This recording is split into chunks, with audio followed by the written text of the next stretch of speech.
Salve, tifosi del Napoli! Abbiamo un aggiornamento fondamentale sul futuro di uno dei nostri migliori talenti, Kvicha Kvaratskhelia. Il Napoli sta lavorando duramente per garantire il rinnovo del contratto del fuoriclasse georgiano e sembra che stiano per arrivare buone notizie. Se volete saperne di più, lasciate un like e iscrivetevi al canale per non perdere nessuna notizia. Il Napoli è sul punto di rinnovare il contratto di Kvicha Kvaratskhelia fino al 2029. Dopo aver rifiutato un'allettante offerta di 100 milioni di euro da parte del PSG, Aurelio De Laurentiis è deciso a trattenere il giocatore, considerato uno dei pilastri della squadra.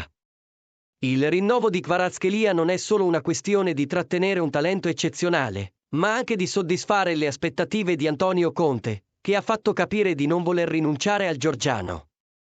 La trattativa procede spedita e il via libera al rinnovo dovrebbe arrivare nei prossimi giorni. Il nuovo contratto dovrebbe soddisfare le richieste del giocatore, consolidando la sua posizione come uno dei principali asset del Napoli per il futuro. Il rinnovo di Kvaratskhelia fino al 2029 è una dichiarazione di intenti da parte del Napoli.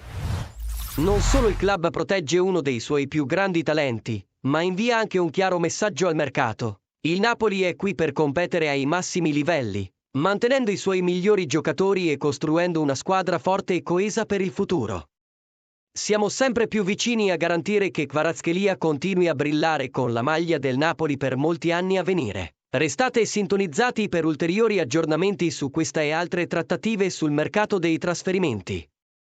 Cosa ne pensate di questo rinnovo? Kvaratskhelia merita la fiducia del Napoli? Fateci sapere cosa ne pensate nei commenti. Non dimenticate di mettere mi piace al video, di iscrivervi al canale e di attivare la campanella per seguire tutte le novità del mercato trasferimenti. Forza Napoli e alla prossima!